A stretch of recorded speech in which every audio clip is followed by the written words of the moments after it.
இனிய வணக்கம். நான் உங்கள் பிரம்ம விஜயன். நம்ம போன வீடியோக்களில் கிரகங்கள் இல்லாத வீட்டின் பலன்களில் முதல் பாவம், இரண்டாம் பாவம் பார்த்தோம். இப்போ இந்த வீடியோவில் மூன்றாம் பாவத்தில் கிரகம் இல்லைன்னா என்னென்னு நம்ம பார்க்கலாம். சரி, அவங்க வீடியோக்குள்ளே போகலாம். இப்போ மூன்றாம் பாவம் மேஷமாக இருக்குது, அதில் கிரகம் இல்லை அப்படின்னா இவருக்கு பல துறைகளில் திறமைகள் இருக்கும். இயல்பாகவே இவருக்கு சண்டை போடுற குணம் அதிகமாக இருக்கும். உடன் பிறந்தவர்கள் இல்லைன்னா அண்டை வீட்டாரோட இவங்களோட உறவு சுமூகமாக இருப்பதில்லை. கலைத்திறமை அதிகமாக இருக்கும். எல்லா வேலையிலையும் வேகமாக செயல்படக்கூடியவங்க.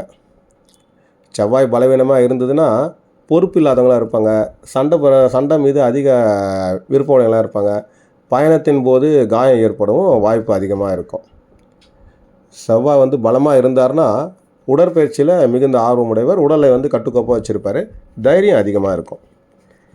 சரி, ரிஷபராசி மூன்றாம் இடமாக இருந்து அதில் கிரகம் இல்லை அப்படின்னு பார்த்தீங்கன்னா இவர் முயற்சி மற்றும் துணிச்சலான உழைப்பின் மூலம் செல்வத்தை சேமிக்கக்கூடியவராக இருப்பார். உடன் பிறந்தவர்கள் மற்றும் உறவினர்கள் பணக்காரர்களாக இருப்பாங்க. அதிகம் போராட்டமுடைய வாழ்க்கை வாழக்கூடியவங்க. பயணம் தொடர்பான வேலை இவங்க செய்கிறவங்களாக இருப்பாங்க. இவரோட சொந்தக்காரங்களாம் பார்த்திங்கன்னா வர்த்தகம் செய்கிறவங்களாக இருப்பாங்க.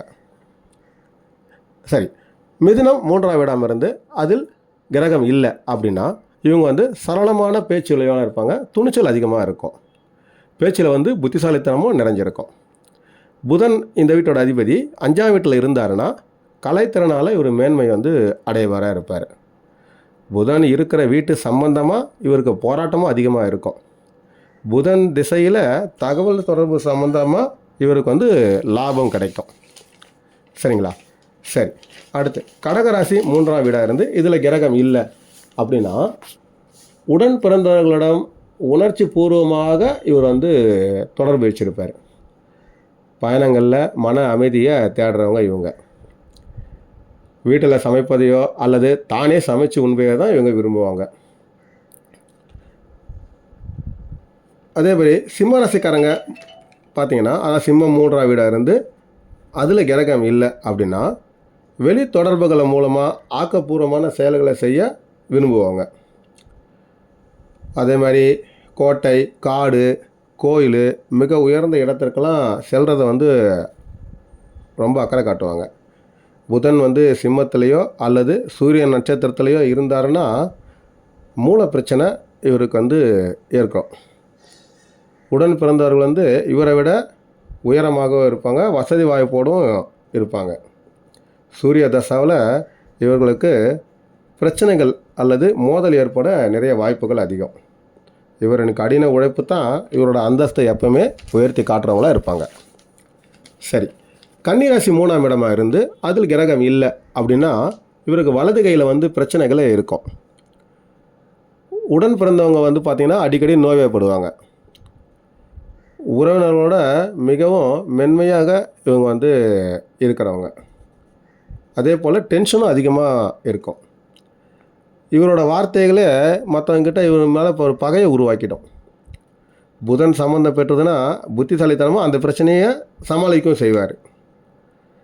புதன் தசா போட்டியையும் சிரமத்தையும் இவருக்கு கொடுக்கும். புதன் பலவீனமாக இருந்தார்னா ஏமாற்றம், பக்கத்து வீட்டுக்காரோட சண்டை, சிக்கல் இதெல்லாம் ஏற்படும். சரிங்களா? இப்போ துலாம் மூணாம் வீடு இருந்து அந்த வீட்டில் கிரகம் இல்லை அப்படின்னா இவர் கவர்ச்சிகரமாக பேசக்கூடியவர். அதனால் மற்றவங்களோட பழகிற தன்மை அதிகமாக விரும்புவார். தன் பேச்சினாலேயே எல்லார்கிட்டையும் வெற்றி பெறுபவர். கையெழுத்து பார்த்திங்கன்னா இவருக்கு ரொம்ப அழகாக இருக்கும். அதே போல் அருகில் உள்ள ஒருவரால் இவர் மிகவும் ஈர்க்கப்பட்டிருப்பார். சுக்கிரன் நல்ல நிலையில் இருந்தார்னா உடன் பிறந்தவர்கள் மற்றும் அண்டை வீட்டாரோட நல்ல உறவு இருக்கும். 8ஆம் இடத்துல சுக்கிரன் இருந்தார்னா பண சம்பந்தமான பிரச்சனைகள், பண மோசடி போன்றவையெல்லாம் ஏற்படும். சரிங்களா? சரி, விருச்சிக ராசி மூன்றாம் வீடாக இருந்து அதில் கிரகங்கள் இல்லை அப்படின்னா இவரோட உடன் பிறந்தவர்களோட தவறான செயல்களாக இவருக்கு பிரச்சனைகள் அதிகமாக ஏற்படும்.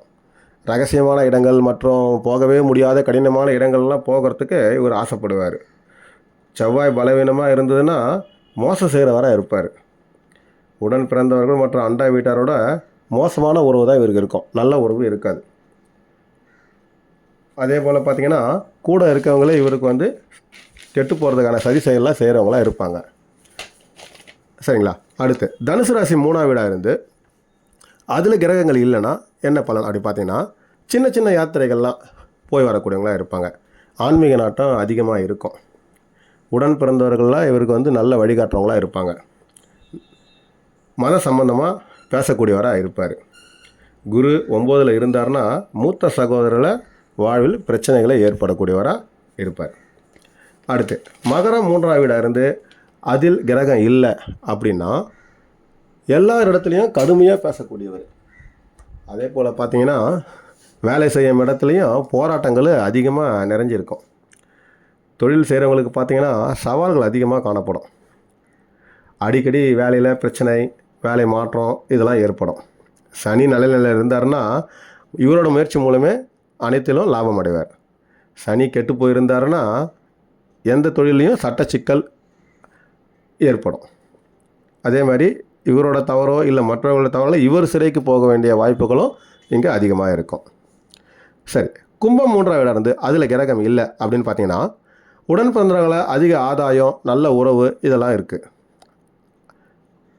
அதே மாதிரி அவர்களோட ஆசையை இவர் வந்து கண்டிப்பாக நிறைவேற்றி வைக்கிறவராக இருப்பார். அதே மாதிரி பயணங்கள் மூலம் ஆதாயம் அதிகமாக இருக்கும். சனி நல்ல நிலையில் இருந்தாருன்னா கடின உழைப்பு மூலத்தான் இவருக்கு வந்து நல்ல நிலையை அடைபவராக இருப்பார். சரி, மீனம் 3ஆம் வீடாக இருந்து அதில் வந்து கிரகங்கள் இல்லை அப்படின்னா உடன் பிறந்தவர்கள் வந்து பார்த்திங்கன்னா தேவையில்லாத செலவு செய்கிறவங்களா, இழப்பு ஏற்படுத்துகிறவங்களா இருப்பாங்க. கெட்ட பழக்க வழக்கங்கள் இவருக்கு அதிகமாக இருக்கும். மத சம்பந்தமாக வெளிநாட்டு பயணமும் இவர் போய் வருவார். துக்கம் குறைவாக தான் இருக்கும். குரு கெட்டிருந்தார்னா அவரே தன் மூலம் செல்வ இழப்பை ஏற்பட காரணமாக இருப்பார். என்ன நண்பர்களே, இந்த வீடியோ பிடிச்சிருந்தால் லைக் பண்ணுங்கள், ஷேர் பண்ணுங்கள், சப்ஸ்கிரைப் பண்ணுங்கள். மீண்டும் அடுத்த வீடியோவில் உங்களை சந்திக்கிறேன். நன்றி, வணக்கம்.